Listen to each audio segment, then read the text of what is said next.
Hey everyone, thanks for joining us today. We hope that you enjoy today's sermon by our pastoral staff at Christpoint Church.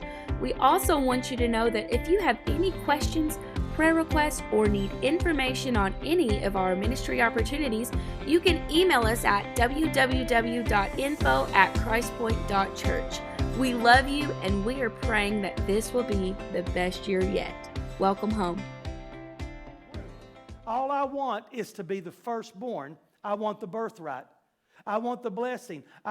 That's all he ever wanted in life. He didn't mix what he wanted with anything else. So Esau and Jacob were twins.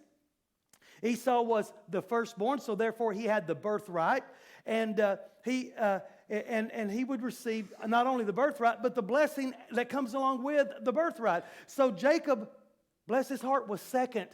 And there's nothing he could do about it. But Jacob wanted that birthright, and he wanted that blessing. So let's just kind of look in Genesis chapter 25, verses 29 through 34. And I'm just going to kind of tell this a little bit so you kind of look at it. I think some of us know the story, but I just want to hit the highlights. Esau was a hunter. He was skilled. He was stealthy. He was patient. He possessed an expert hand-eye coordination. Now, let me explain something to you. If you are a hunter, then you know how to make yourself invisible to the animal. I mean, it's just that's what you do. You put on camouflage, and you make yourself invisible to the animal. You blend in. I mean, seriously, do you guys realize there's probably about 30 guys in here that you can't even see right now? I mean, it's like an apparition. It's like looking at the predator. I just saw right through them. You know. So the thing is, you spend money to make yourself invisible to the animal, even to mask your smell, and to be patient. And a good and skilled hunter is excellent at this. Now think about it. His life revolves around being patient, being stealthy, being well prepared, well prepared. Being controlled in all circumstances. He is in high control of everything, or he's not going to come home with what he is called to do or sent out to do. And his life, Esau's life, was driven. He was fast-paced, and he was this is kind of like an auxiliary description of him. He was kind of like a materialist. So I'm going to show you a little bit of his character. See, when we first look at him, we say, okay, here's a highly skilled hunter. He was excellent. His father said, I'm going to give you my birthright. I want you to go out, kill an animal, bring it in, prepare for me what I love to eat. And, man, he did that. He came right back. Had no problem going out and getting a kill. And then he comes back with that kill. So let me just show you. Genesis chapter 26, verses 34 and 35. I want to show you a little bit more of his character. Now, he's driven to the hunt. He's skilled. He's a very skilled hunter, but let's just look at his character in a different light. He took 2 Hittite women as wives. He took 2 Hittite women. Now, Hittite women are pagan. That means that's the woman. It's like somebody told me one time. A lady told me one of my son's friend's mother. I said, we just love our son's girlfriend. He said, don't fall in love with her because they'll break up and he'll bring home and marry the one you can't stand. And this is what happened. Isaac and Rebekah couldn't stand it because Esau was a womanizer. He loved to play the field. He loved pagan women, kind of like the whole Samson thing. He loved to play the field, and he loved the Hittite women, the pagan women who didn't think the way he thinks, or he is taught to think. They don't have the same culture as their culture. They don't worship the same God. They worship little gods. So Esau acted out of his character for a hunter when he came in and bartered away his birthright. Now, did you ever think about this? He gave that birthright up pretty quickly. Fairly quickly. I mean, pretty much like that. So he comes in, and I'm going to kind of walk you through this so we don't have time because we ran long, and praise the Lord we did. But basically he comes in, and it's just like dealing with a teenager. I'm starving. I'm dying. Well, number one, you're not going to die. So he comes in, he's about to die, he's starving, I need some of that soup. So this is what I'm reading into this story is Jacob smelled something that wasn't normal wasn't priesthood for Esau. He smelled an opportunity, and he's making something he's making some stew. And Esau says, you got to give me some of that red stew, a bowl of soup. And he says, well, I'll give you some soup. You're about to die, but I'm going to give you some soup, but you got to give me something. I want your birthright. And it's kind of like that, oh brother, where art thou? You know, where the guy sells his soul to the devil. And Delmar says, you know, oh son, you sold your ever-loving soul for that. He says, well, I wasn't using it. You know, it's kind of like what Esau says, what good is my birthright to me? I'm about to die. So he sells him his birthright for a bowl of soup. For a bowl of soup, I think I could eat a worm off the ground, you know, would get me through to the next meal. You know, I mean, he came in and he didn't smell like he usually smells.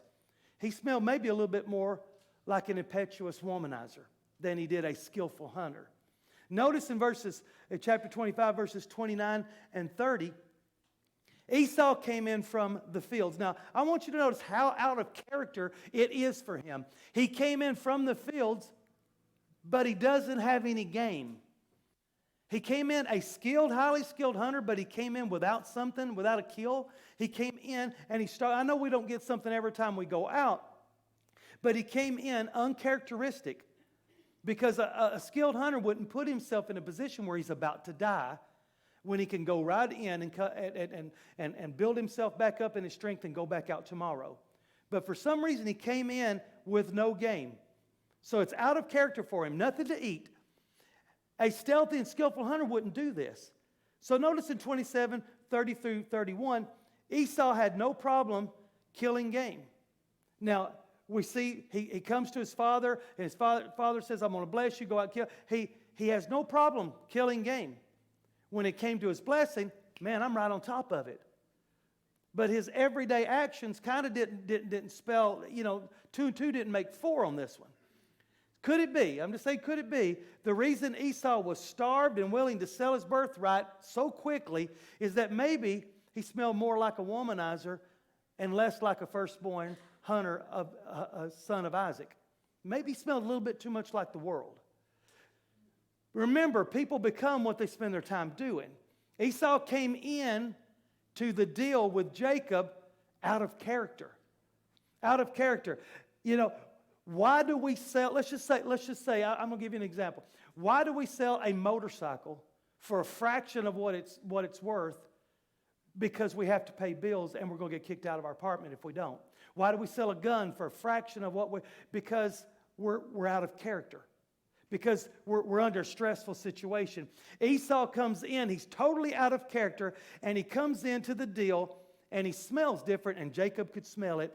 And Jacob recognized it, and Jacob could not outwit or outbarter and outpatient and outlast him because Esau was a hunter, so he had to wait for his time. He knew he could pounce on the weakness of Esau the womanizer, not Esau the hunter. Esau the hunter's too strong, too powerful, too mighty, too smart, too stealthy, too patient, too prepared. But Esau the womanizer, I can jump on this one. I can take what I want from him because he's not in his character. He's weak. So Jacob knew Esau didn't smell right. See, number one is Jacob legally barters Esau out of his birthright. It was a legal contract. Number two is he needs his blessing from the father. Now I've got the birthright. Now I need the blessing. So I got to have both. This is all he ever wanted. Isaac is old and he's blind and he's bedridden and he sends Esau out on the hunt, and Esau come back, bring me some of this game that I love so much, and I just love that wild meat taste, and I want you to bring it in here and prepare it for me, and then I'm going to give you my blessing, my son. So Rebekah, the mother, hears about this, and she says, hey, Jacob, here's our chance. So he says, I don't look like him. You know, he was, you know, Esau was like gruff and you know, I'll kill someone, eat something. You know, he was a man's man. And Jacob was, to me, looked like a rock star. Said his skin was smooth. He had no hair all over him, you know. Rock stars, you know, they never have hair on them except their heads. So So he's like, he don't look like, he doesn't, I don't look like Esau. I don't smell like Esau. I don't talk like Esau. Yeah, but we're going to trick him. You leave that up to me. Esau was hairy and he smelled like the hunt, and Jacob was all the opposite.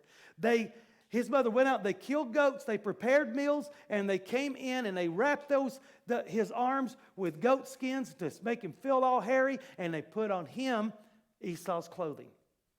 So, despite Isaac's apprehensions, Jacob smelled and felt and acted like Esau. I'm going to tell you something. You can send ducks to eagle school, but they're not ever going to be eagles. They're always going to be ducks. Esau lost his birthright because he smelled like the world and less like the hunt. He needed to stay in character. He lost his blessing because his brother smelled more like the hunt than he did like himself. So let's look at Luke chapter 22, verse 31. Jesus tells Peter, Satan desires to sift you like wheat. Man, I mean, that's a heavy load. I mean, we're just about to the end of this thing. These guys don't have a clue what's going on. Jesus is about to be crucified, and he tells Peter, Satan, you're Satan's number one target. Men, I'm going to tell you something. The devil fights hardest where he fears most. Women, I'm going to tell you something. The devil fights hardest where he fears most. He does not like you to serve the Lord. He don't want you being here, worshiping the Lord. He doesn't want these families together. He wants them divided. And fathers, like I said before, he's okay with fathers because a father can just because you have a title doesn't make you a priest. That's what he's scared to death of. So, basically, Jesus told Peter, if you smell like me, being Jesus, if you smell like me, then the devil, won't be successful. But if you smell like anything else, there's a great chance that he's going to win. You got to make sure and figure out what you smell like. In verse 34, he says, I pray that your faith may not fail, and when you have turned again. So this is basically, he's telling him what he's going to do. I'm praying that your faith doesn't fail, and it's going to. And then when you turn again, this is what I want you to do. I want you to strengthen your brothers. See, that's a brotherhood right there. I want you to strengthen your brothers. Jesus was about to be crucified. Peter was, he was telling Peter, for a time during all this, you're going to smell like the world. Peter, remember Peter even cussed a little bit, I don't know who he is. Well, that's a Galilean. He's been with him. No, I don't know who he is. I get away from me. And for a while, you're even going to smell yourself. And you're going to smell a whole lot like the world. And you're going to smell less like me. But Peter, it's okay. I'm telling you, it's okay. You're still my chosen instrument. It's okay. You'll get your scent back. And when you do, you need to make sure your brothers, you're holding them accountable and strengthening them. Because I'm going to tell you something. No one's an island. Remember, we said that all weekend long. No one's an island. No one prays by himself. No family goes through any attack by themselves. That's not Christpoint Church. That's not what God called us to. We strengthen our brothers. That's what we do. No one's an island. So how do we scent up for the hunt? How do we put on the right scent for the hunt? What's the formula? So I'm glad you asked. Let's jump right in. I want to show you something in Ezekiel chapter 43, verse 12. I want to show you something. The proper scent releases supernatural power. Let me show you something. This is the law. Now, I want you to circle and underline law. This is the law of the temple. The whole territory on the top of the mountain and all around shall be made holy. Shall be made holy or most holy. So, I want you to circle that law. This is the law of the temple. I want you to know we don't live in that temple mentality in the same way that they did during the days that this was being dictated through Ezekiel. We live in a different temple mentality, and it's right here. This is the temple right now. This is the temple that God's given us. It's this mind and this body. The whole temple and everything around us must smell like we've been in the presence of God. So let's jump back. Everything around it shall be most holy. Everything. On the top of the mountain, the whole territory, Here, this is the law of the temple. So the law of the temple is that I better smell like worship. I better smell like I've been in the presence of the Lord, and it better permeate my entire family. I'm just telling you, it's the law. So this is what Jesus says. I mean, it's what the Lord says. Let's make this priority. We've got to smell like God. So how do we do that? Verse 13. These are the measurements. Now he's bringing it from the temple to the altar. Where we pray, we seek the Lord, we bring sacrifice. These are the measurements of the altar by cubits. The cubit being a cubit. Now I want you to really key in on what's in parentheses. The cubit being a cubit and a handbreadth. So now I've given you the measurements of the altar. I've given you the measurements of your heart toward God. This is our passion toward the Lord. This is our walk. This is our hunger for righteousness. It is to be a cubit and a handbreadth. Let me explain to you what a cubit is. A cubit is roughly 18 inches. If some of your Bibles will read 18 inches, but when you look at what it really was, which is about right, you look at what it really was a cubit was the measurement from here to here. See, they didn't have tape measures back then, so it was from here to here. And do you realize that a cubit was 6 handbreadths? Here's a handbreadth, about 3 inches. So 1, 2, 3, 4, 5, 6. So a cubit was a cubit was 6 handbreadths. Now I want you to notice something with me in verse 13. He says, this is what the altar, this is the prayer in our homes. This is the priesthood's responsibility. No one had responsibility over the altar except for the priest. This is the priest's responsibility in the home. The altar is to be a cubit plus a handbreadth. Now, why would God say, wouldn't it be just easier? Because this is way more measurements, Lord. I have to measure twice on this one. So I have to measure, every time I have to measure twice. Is it cool that the pulpit is a cubit and a handbreadth? We'll get to that. so this is what it is. This is what it is. It's your prayer, your heart for God has got to be a cubit and a handbreadth. See, here's the thing. A cubit is 6. 6 is what man can do. 6 is what man can accomplish. Do you realize that what you can accomplish in life falls into a cubit? Man, I can do a lot of stuff. I can work. I can make money. You know what? I can hunt. I can build tree stands. I can fall asleep in them as good as I can anywhere. You know what? Reason number 3 is it's cold when you do this. So 6 is the number of man, and it's what man can accomplish. A cubit was 6 handbreadths, but the altar was supposed to be 7. 7's God's number of completion. So it's not what we can do is we can't do any more than that. But when we bring our hearts in alignment with the Lord, the priesthood responsibilities in our homes, and I'm telling you, men and women, we are both priests in our homes. We better be working together. And you know what? When we get into that place of worship and our children see it, we are flowing in 7 handbreadths, not 6.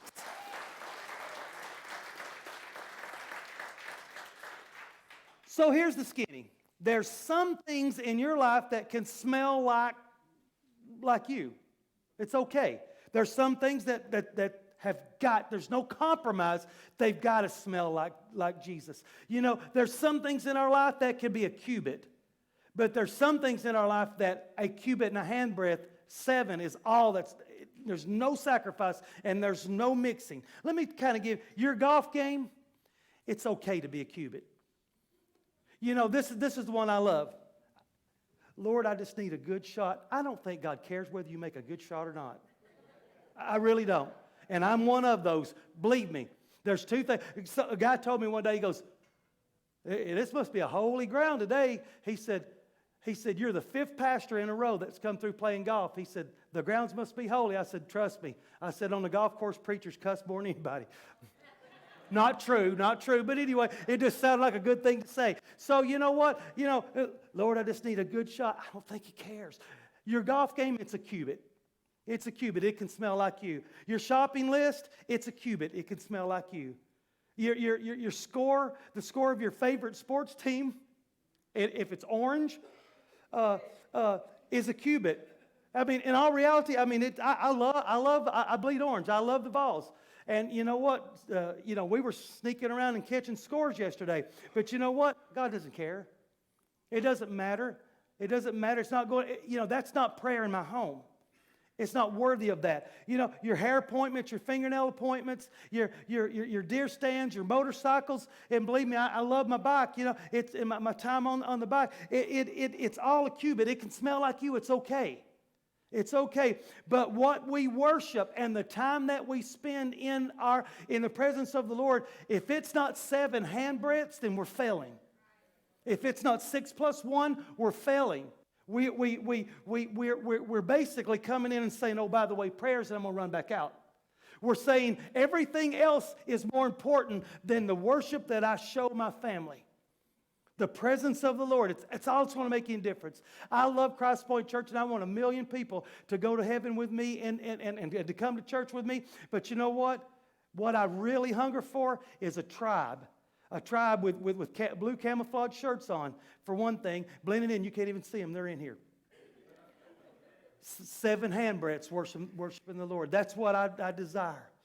It's the responsibility of the priest in the home to bring the worship.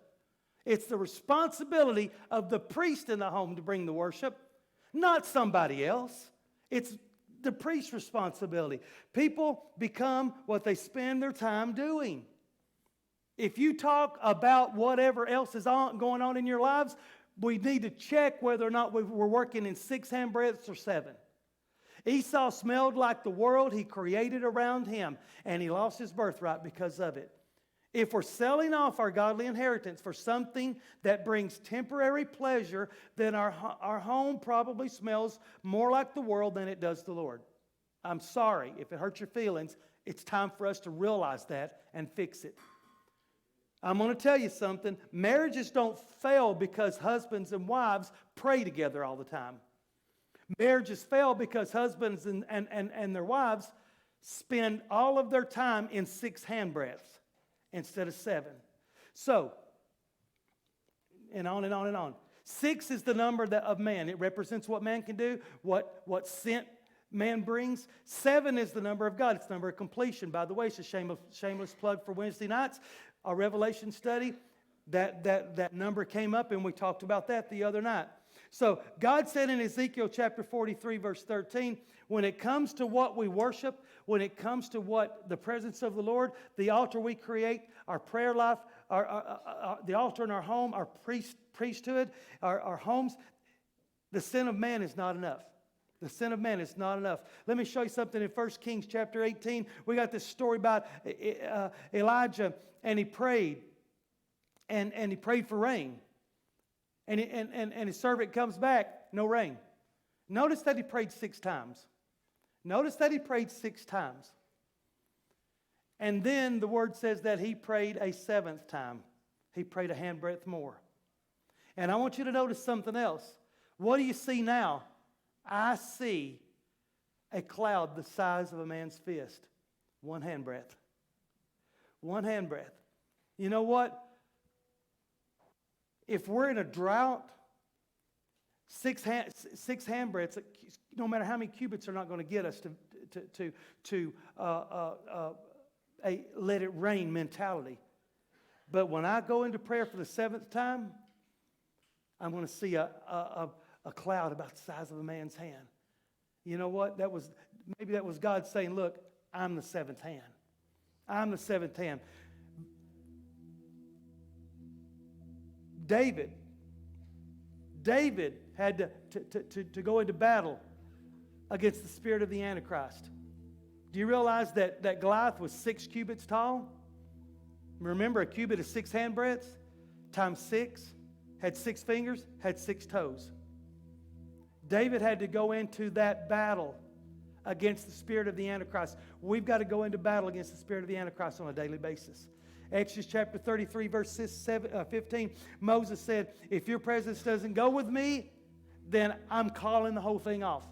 if your presence doesn't go with me.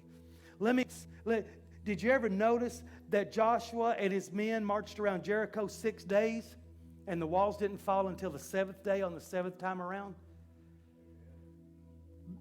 It doesn't matter how many times we throw 6 into, it never brings victory. 6 times around there, Naaman had to dip 7 times in the Jordan River. He did dip 6, would never finish it, the victory, never bring completion. So sometimes I think we need to realize how much of my altar in my home is made up of me and how much is made up of God. Because it better be 7 breads. If it's not, let's evaluate it. Let's evaluate it. So here's the thing. Let's say this today. Jesus, I'm tired of smelling like me. I want to smell like you. Because if we go into that hunt, wherever you're hunting, and I don't know when deer season starts, don't call me at 2 a.m. and tell me you're going. I don't know where it is. I don't know where you're going to hunt. But I can guarantee you, if you're doing a good job, you're not going to smell like you when you get there. Hello again, and thank you for tuning in. I pray that today's sermon has spoken to your heart and has ministered to you well. We just want you to know that we have 2 locations, one at our Sparta campus, our main campus at Sparta on the square in Sparta, and our second campus is at Smithfield behind Ace Hardware. And we would love for you to call Christpoint Church your church home. And if you're viewing this and you can't get in to church and you feel like you want to be a part of the church, then you can always be a part of the church. Just drop us a note and let us know that you enjoy being on board with us. And if you'd like to give and be a part of the ministry, then you can do that by just sending a check to one of the locations at 614 Murphy Street, Smithfield, 13 Liberty Square in Sparta, and we'll get you on the road. We just love you so much, and you can download the Christpoint Church of Tennessee app, and you can give online. So we are real people. We're living real lives, and we're serving a real God. And we just want to tell everyone, welcome home. We're so glad that you tuned in with us. Welcome home.